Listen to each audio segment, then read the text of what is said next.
Welcome to another episode of Life and Whiskey. As always, I'm Jordan. I'm going to try and up the energy of these videos. I noticed that I was kind of lagging a little bit in the last couple of videos. It is 7:30 at night. I'm kind of tired. Been up since 5 o'clock this morning. Well, that's kind of the case every day. But it's been rainy, dreary. It's Memorial Day weekend. So just kind of a little allergies are kind of built up. Life's a little rough in that regard. So enough excuses. We're going to pump up the energy on this one. So today we are going to look at Minor Case. It is a rye whiskey. So we're going to switch categories. We've done a lot of bourbons.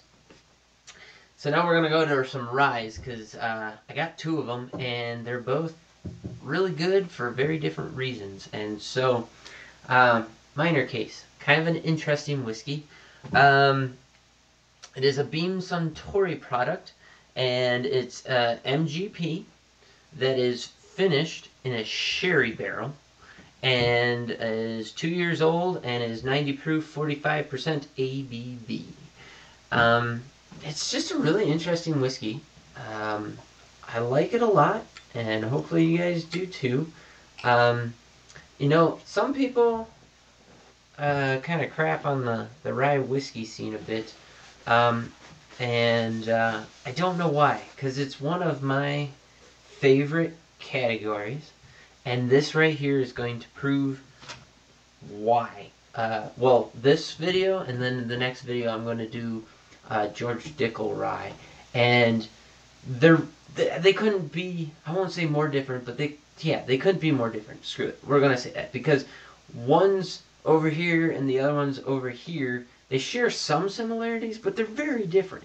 And that's why I like rye whiskeys. The flavor variety is very, very wide in breadth. And I don't find that with bourbon all that much. There's like, I can pick 4 categories and I can go, it's either going to be this profile, or this profile most often. With rye, there's a lot of companies that do NGP rye, right? So NGP makes the rye, and then it's sold to whatever distillery. In this case, it's a Beam Suntory, and they finish it however they want. So they might age it longer, or blend it, or do something different to it, or whatever. But most of the name brands out there, Redemption Rye is one, Bullet Rye is another. Those are all MGP. Dickel, I'm pretty sure. Let me just check through my notes here quick so I'm not speaking out of turn. But yeah, George Dickel, that's an MGP rye. I think part of it is because this rye fad came out of nowhere for a lot of companies. And so now all of a sudden you see like Jim Beam and Makers and Knob Creek and, oh, sorry, not Makers, but Knob Creek and a lot of the big name brands all jumped into the rye market, and they did it all really quick. I think I've only seen their products on the shelves for maybe 2 or 3 years when this rye boom hit. And I don't know where the rye boom came about. I've been a rye fan for, gosh, 10 or 15 years now. I've always been a fan of it. It's always been a drink that I really, really enjoyed.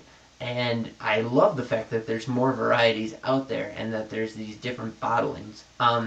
Even with all of the ryes coming from, not all of them, but with many ryes coming from a singular source, the flavor profiles that are coming out of there and the way that they're being blended and finished and stuff have just created this great spectrum of flavor.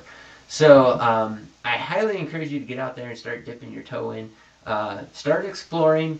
Even if they're, like in this case, an MGP product, it doesn't mean the flavors are going to be the same. And also, definitely check out the craft stuff, because there is some amazing craft stuff out there that oftentimes people wouldn't even guess that it was a rye at all. So, with that being said, let's get into this. I picked this up for $35.69. And rye,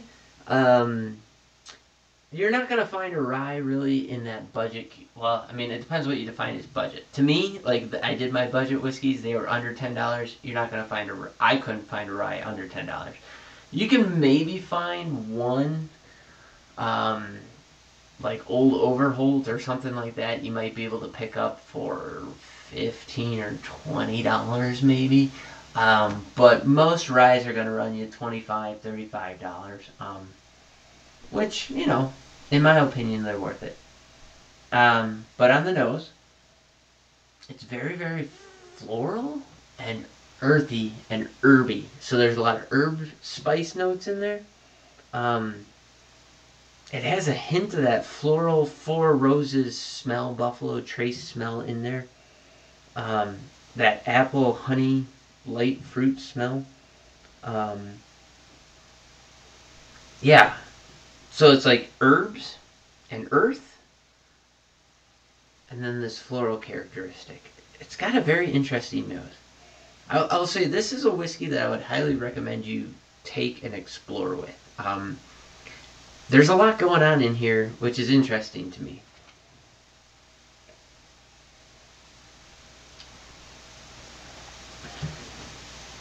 So this has an herbal, kind of a syrupy sweetness in there.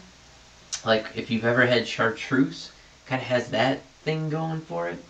Has like this weird eucalyptus note. Like if you walk into like Pure One and they have the fake plants and stuff there, they often have eucalyptus smell in there. Kind of has that flavor in there, some eucalyptus, some other herbs, the earthy herbs, so like kind of in the line of basil, oregano, thyme, kind of those types of herbs. I wouldn't say any of those specifically, like I can't pick out any of those flavors, but in that lineup of that type of herb. But it's also got this sweet, this creamy sweetness, like simple syrup sweetness in there. It's got a very nice rounded mouthfeel, kind of a potpourri-esque kind of back end to it.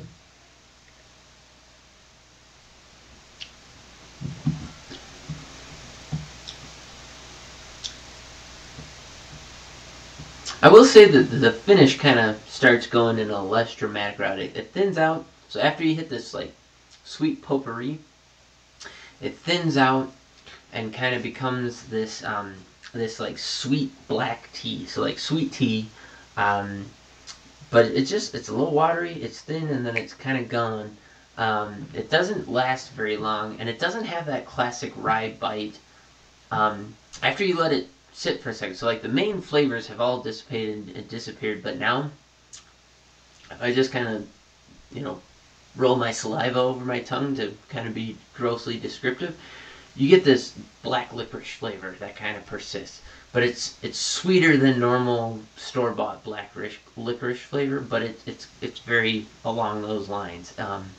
It's kind of interesting. Or like, you know how if you've had those root beer barrel candies, if you've, instead of sucking on it, chew it up, swallow it, like a couple minutes later, you still get that root beer spice. It kind of has something similar to that going on. So, as I said, it's a very interesting whiskey to explore. It's on the sweeter side of things, which is not typical of a rye whiskey. But I really, really enjoy it. I can sit and just play with this one for a while. I wouldn't put it on ice or anything like that. I drink just a nice, neat pour and just enjoy it. It's light enough that it'd be good on just a summer day, just kind of sitting out, relaxing, and enjoying it. I will leave it there. Please like, subscribe, hit the notification bell, drop a comment below. Please let me know what you can find minor case for on the shelves around you. As I said before, I got it for $35.69 here. Great drinking whiskey, great whiskey to explore. I highly encourage you to pick it up.